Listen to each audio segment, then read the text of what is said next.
On the news, lawmakers summon Minister of Niger Delta Affairs, NDDC Managing Director over alleged corruption. President Buhari reacts to NDDC management walkout, charges ministers, heads of agencies to respect National Assembly. And the UK begins issuance of flexible visas to doctors to boost COVID-19 response.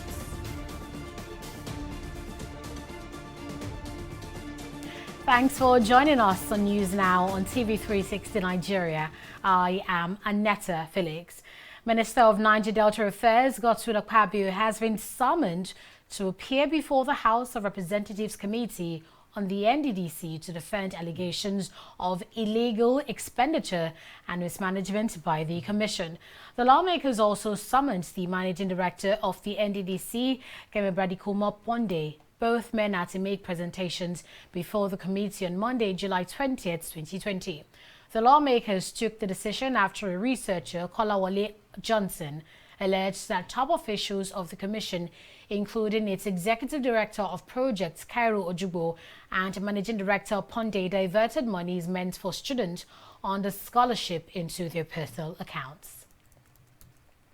Meanwhile, former managing director of the NDDC, Joy Nunye, has denied diverting funds meant for the Niger Delta people. She said this when she appeared before the House of Representatives Committee on public hearing via Zoom. Nunye was billed to appear before the committee on Thursday, but her house was besieged by some security agents, hindering her from making a physical appearance. In her presentation, she defended herself against allegations of corruption, arguing that there was no contractor that paid bribes. The House of Representatives is carrying out an investigation into alleged mismanagement of funds by the current Interim Management Committee of the NDDC. According to allegations, the interim management of the NDDC has mishandled about 40 billion naira.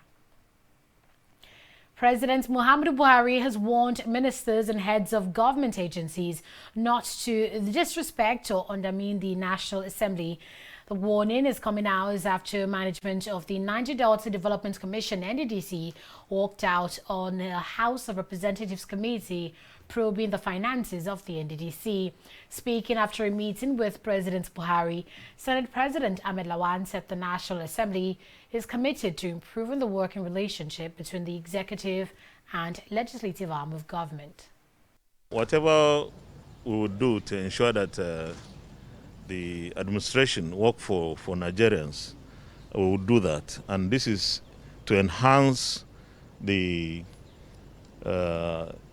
relationship between the legislature and the executive, to commit ourselves to ensuring that we work together. Here, I mean, both the legislature and the executive must at all times work in the interest of the people of this country. The president has been quite supportive of the legislature as well. You recall that in the processing of the budget of last year, Mr. President made a very categorical statement that no minister at that time should travel out of Nigeria without going to the National Assembly to defend his or her budget. That was never done before, and that was in support. And in almost every public engagement, the president will commend the members of the National Assembly. So Mr. President is in full support of the National Assembly and what we do. If you are an appointee of the president, you are supposed to be reflective of the attitude of the president towards the National Assembly. And the National Assembly will continue to work with Mr. President, but the National Assembly will take exception to any attitude or disposition that is not in support of the harmony in the relationship between the two arms of government. Troops of Operation Wheelstroke have recorded a major feat with the rescue of 34 kidnap victims during a coordinated raid of kidnappers' den in Logo local government area of Benue State. Before their rescue, the victims have been held captive for over a month. In a statement by the coordinator, Defense Media Operations, Major General John Enenche, the troops had contact with the bandits, leading to an exchange of gunfire before they were overpowered by the gallant troops. The statement adds that the rescued persons have been reunited with their families in different communities in Logo LGA. A cache of arms and ammunition were also recovered from the bandits. 602 repentant Boko Haram members have sworn an oath of allegiance to the Federal Republic of Nigeria in the last 1 week. Coordinator, Defense Media Operations, Major General John Enenche, disclosed this while giving an update on operations in the Armed Forces of Nigeria between July 9th and July 16th at a news conference in Abuja on Thursday. Enenche says the repentant Boko Haram members relinquished their membership of the terrorist group and underwent de-radicalization, rehabilitation and reintegration program by Operation Safe Corridor. Enenche added that the oath of allegiance is to emphasize their loyalty, discipline and obedience to the Federal Republic of Nigeria, thereby making a commitment. The reason behind the oath of allegiance is to emphasize their loyalty, discipline and obedience to the Federal Republic of Nigeria, and thereby making a commitment.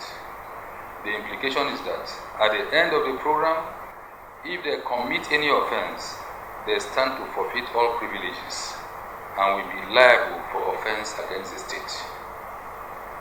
It is heartwarming to state that Operation Safe Corridor has successfully coordinated the radicalization, rehabilitation and reintegration program for 882 ex-Boko Haram members, including the 280 earlier graduated, which included 2 Chadians. Thus, the message here is clear to others out there in the bush and what all the nooks and crannies of the Northeast, that surrender and be profiled accordingly for the radicalization, rehabilitation and reintegration privilege. That is a clear message to them. Nigeria Air Force first female combat helicopter pilot Tolulope Arotile will be buried on July 23, 2020 at the National Military Cemetery in Abuja.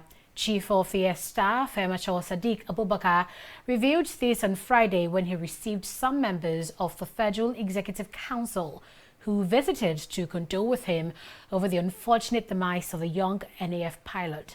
According to Abubakar, Arotile will be laid to rest with full military honors. Meanwhile, the family of the deceased flying officer has called for a probe into the cause of her death. Damilola Adigboye, immediate elder sister of the deceased, in an interview on Thursday, said the family is not convinced with the explanation that she died in a freak accident. Arotile was said to have died when a former classmate knocked her down with a car at the Kaduna Air Force Base. The All Progressives Congress APC has affirmed that indirect method would be used to conduct the Ondo State governorship primary election of the party. The party made this known on Friday while inaugurating the election committee that will oversee the primary election. Chairman caretaker of the party, Mai Malabuni, while inaugurating the committee, promised that the party will be transparent and fair to all aspirants. Chairman of the committee, Governor Yahaya Bello of Kogi State, said the committee will ensure that everyone is carried along in the discharge of their duties. During the election, there is no doubt we are committed to renewing the mandate from the good people of Ondo State. I wish to caution our aspirants to respect the rules governing the party primaries. The party is once again assuring you that it will remain fair and just to all, and as loyal party members, we expect you to accept the outcome of the primary in good faith. The Ondo primaries election will be conducted via indirect primaries. This was selected or was the option chosen by the Ondo State chapter of the All Progressives Congress and ratified by National Executive Committee of our great party in the last meeting. So we're going for indirect primaries.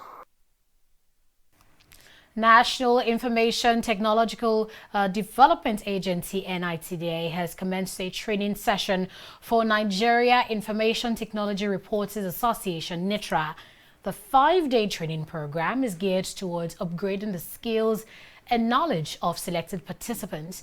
Speaking at the training, Minister of Communications and Digital Economy Isa Pantami stated that the Digital Nigeria project cannot be achieved without capacity development, and ICT journalists have a role to play in that regard.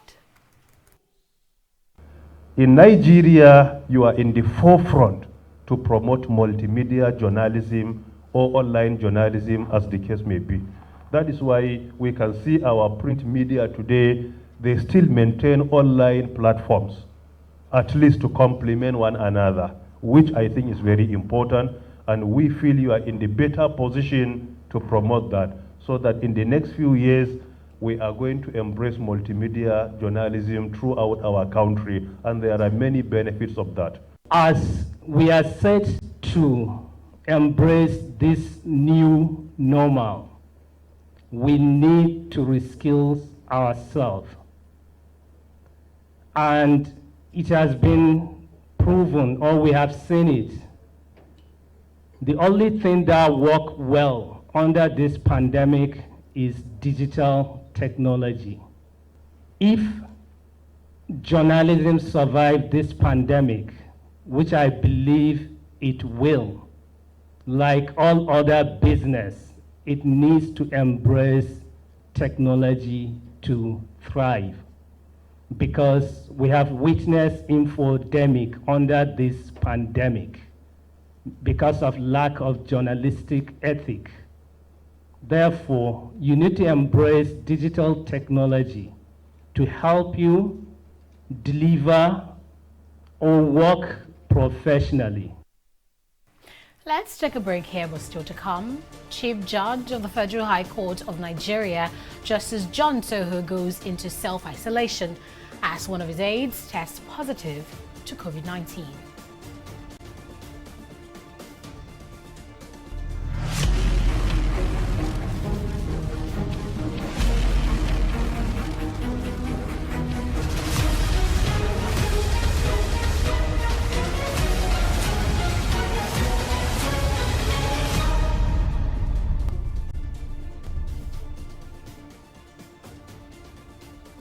You're welcome back. If you're just joining us, here are some of our top stories tonight.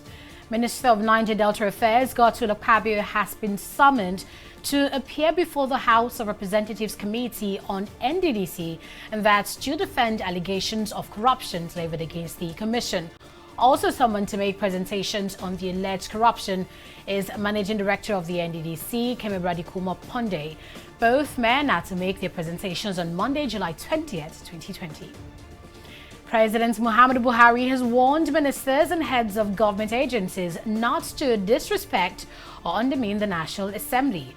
The warning follows a staged walkout by top officials of the Niger Delta Development Commission who appeared before House of Representatives Committee probing the Commission's finances. We also told you that Nigeria Air Force first female combat helicopter pilot, Tolulope Arutele, will be buried on July 23rd, 2020 at the National Military Cemetery in Abuja. Chief of Air Staff Emerson Sadiq Abubakar, who revealed this on Friday, says the flying officer will be laid to rest with full military honors. Meanwhile, the family of the deceased has called for a probe into the cause of her death.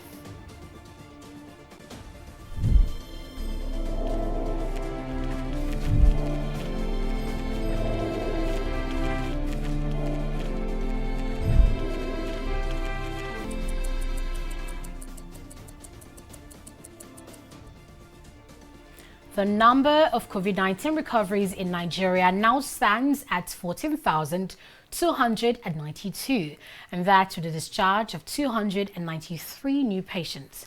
In a late-night tweet, the NDDC also announced 595 new cases recorded in 23 states and the Federal Capital Territory. Lagos, which accounts for more than one-third of the total number of infections, has now exceeded 13,000 confirmed cases. So far, 34,854 COVID-19 cases has been confirmed in 36 states and the FCT, of which 19,793 are still active infections. The fatality toll, however, stands at 769 after 9 deaths were recorded on Thursday. As one of his aides tested positive for COVID-19, the Chief Judge of the Federal High Court of Nigeria, Justice John Soho has gone into self-isolation and ordered some key staff in his office to do the same. They are to remain in isolation pending the outcome of screening tests conducted on the CGN and members of his immediate family and close aides. The court's acting information officer, Catherine Nwandu, made this public in a statement issued on Friday. The statement adds that the Chief Judge has also directed the fumigation of all offices, including court halls, judges' chambers, and Chief Registrar's office. Vice President Professor Yemi Osinbajo has revealed that private schools, hotels, road transport workers, and creative industries are the target beneficiaries of the MSME support scheme. Osinbajo made this known while speaking at the 2020 edition of the MSME Awards, which held virtually on Thursday. He said the federal government is now set to implement a number of schemes to keep MSMEs afloat as part of efforts to support small businesses and help them cushion the effects of COVID-19. Osinbajo said the Survival Fund will help provide payroll support to MSMEs with a minimum number of 10 and a maximum of 50 staff members. An environmental engineer and water resources specialist has designed a product to spur the COVID-19 fight. His innovation is a food-controlled water dispenser built with a team of artisans in Abuja, Nigeria. This next report has more. Among the sound of sawing metal and the sights of welding, you're likely to find Tope Enyayemo. Here is where he gives life to his desire to apply his water resources and environmental engineering training from university and his passion to solve a global need.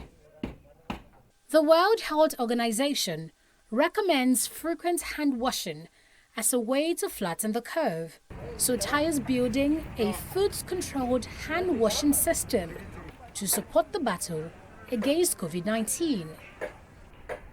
I had an auntie who had a water dispenser that was no longer good. So she just called me and said, Tokbe, come and pick up this water dispenser. I don't need it again. So I was like, okay. I picked it up, and then with the knowledge I had, I just thought, okay, let's see how you can actually make this thing a little unique and all. So I decided to dismantle the water dispenser and then see how I could incorporate this into it. And then here we are, a food-controlled compact hand wash system. I'm into the production of a compact hand wash machine. It's a machine that helps to prevent the spread of infectious diseases, helps to reduce and prevent cross-contamination, and then also helps to make hand washing very easy. Time, labor, and teamwork go into building these water dispensers. Tayo collaborates with a welder to build the casting. He then measures it for fitting, installs the water dispenser, and hands over to a painter for the finishing. Materials used to build this are usually cheap and sourced locally, but lockdowns have meant inflation, which he says affects the price of his product. So far, the materials I've been using are within my reach for now, except that now because of the lockdown, there are some that you go to look for and then you have to scout seriously before you get. And even when you get them, because of the lockdown, the people who have them, since it's a monopoly of market, they decide to sell at the price they feel like selling. We sell each one for about 80,000, and that's a function of the cost of materials and then the cost of production. By the time you sum up labor, you sum up the cost of material, and like I earlier said, because of the monopoly of market, the price, we don't have the shift in price. You can buy something 5 naira today, and then as soon as you go back to the market, they'll tell you 8 naira or 10 naira. Tayo and his team produce about 20 water dispensers weekly, and he's appealing for funding and partnership to upscale production. His aim, he says, is to not just combat COVID-19, but to also create jobs for Nigeria's teeming youth. Anetta Felix, TV360, Nigeria. The United Kingdom has announced a special type of visa for foreign healthcare professionals to work in Britain. UK Home Secretary Priti Patel said the health and care visa will create a fast-track visa route for eligible healthcare professionals to travel to the UK and assist in the fight against COVID-19 pandemic. The British government says applicants will be able to start applying for the new visa from August, adding that this category of health workers will be permanently exempted from the immigration health surcharge. Let's take a break here and bring you up to speed with the latest in business around the world. Do stay with us.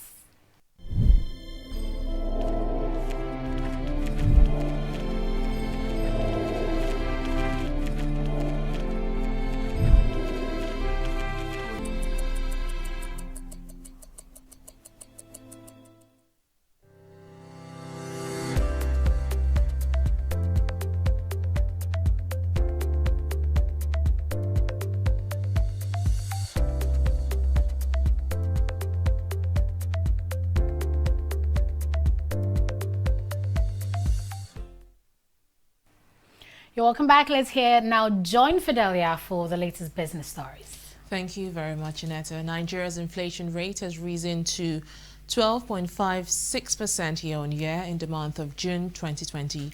The National Bureau of Statistics, in its June CPI and inflation report on Friday, said a new figure is 0.16 percentage points higher than the 12.40% recorded in May 2020. The report revealed that on a month-on-month basis, the headline index increased by 1.21% in June. This was 0.04% rate higher than the rate recorded in May 2020, which was 1.7%. President Muhammadu Buhari says improved gold mining operations in the country will generate no fewer than 250,000 jobs. He disclosed this at the official presentation of locally mined gold bars by the Presidential Artisanal Gold Mining Development Initiative in Abuja. Adeshawa Odushoga has the rest of the story. The President Muhammadu Buhari's administration has again reached another milestone in its policy to diversify the nation's economy away from crude oil earnings. For the first time in the history of Nigeria, the nation refined its own gold and purchased the refined product into a new gold reserve.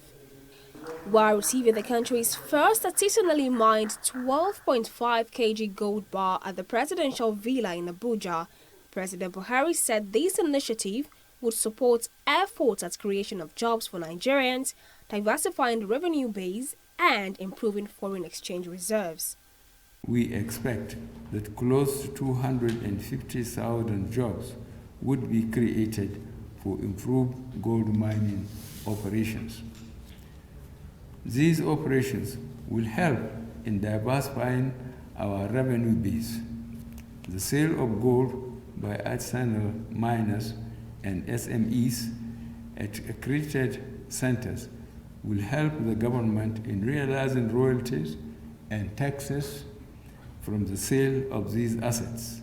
Improved mining operation could lead to the generation of over $500 million United States dollars annually in royalties and taxes. The gold bar, which was processed and refined in Nigeria in accordance with the London Bullion Market Association standards, purchased for over 268 million naira, will be used as a reserve instrument by the Central Bank of Nigeria. The governor of the Apex Bank, Godwin Emefiele, who presented the check to the Presidential Artisanal Gold Mining Development Initiative, said this new initiative would allow diversification of the country's revenue base and allow the economy to withstand the exogenous shocks. For those who feel that Nigeria, the only way they analyze Nigeria is to say, oh, what is the price of crude? Is the price of crude high or is the price of crude low? They will now begin to see that at this time when the price of crude is low and the price of gold is rising, that the Nigerian economy remains strong, Nigerian economy remains resilient to withstand the exogenous shock that we see around us today. As one of the gold-producing states, Governor Atiku Bagudu of Kebbi State noted that these new developments would eliminate the exposure of local miners in the state to health hazards and insecurity, who have since longed for the support of the national program such as this. This program now eliminates all that. They are supported by the PAGMI program to do so formally. They are now registered. They have modern tools. They have protective gear. They don't, the minimal damage to the environment. And above all, there are buying centers which will buy it from them at near prices that they would never have gotten it before. After losing over $3 billion to illegal smuggling of gold between 2012 and 2018, President Muhammadu Buhari in 2019 launched the Presidential Artisanal Gold Mining Development Initiative to address the issues of illegal smuggling of gold out of the country and foster the integration of artisanal gold mining into the formal system. Adeshawa Dushoga, TV360, Abuja. We'll now shift focus to the stock market after this break.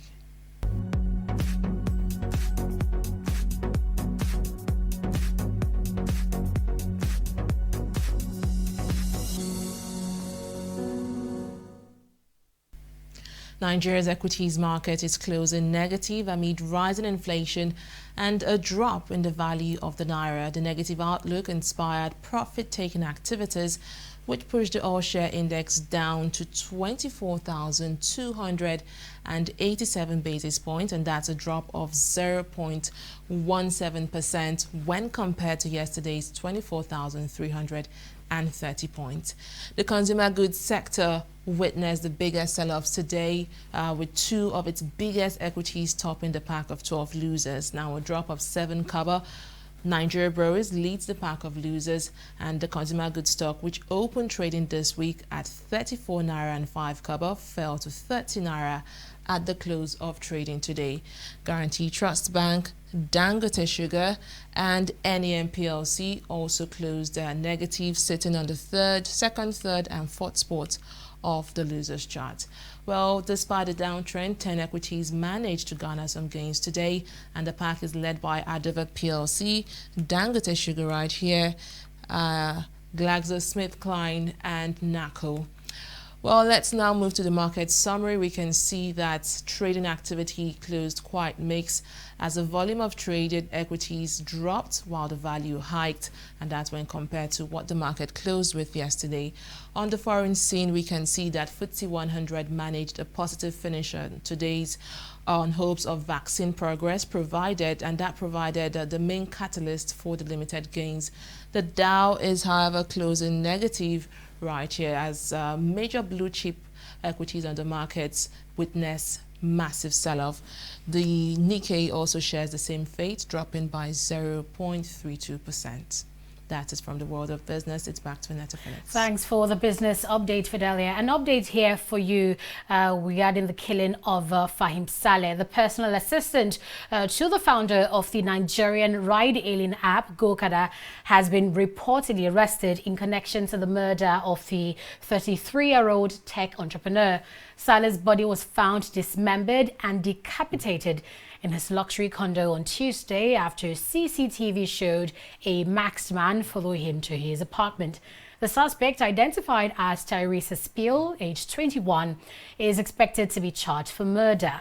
While the arrest has been reported by New York Times and NBC's New York TV station, Manhattan police spokesperson Vincent Machis has, however, denied that any arrest has been made.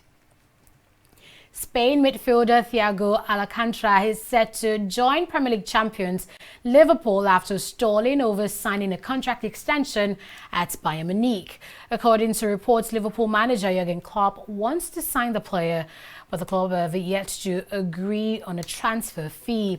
Reports have it that Bayern wants around €40 million for the 29-year-old, but Liverpool's not willing to pay any more than €25 million. And that's it on News Now on TV360 Nigeria. Many thanks for watching. I am Annetta Felix. Bye for now.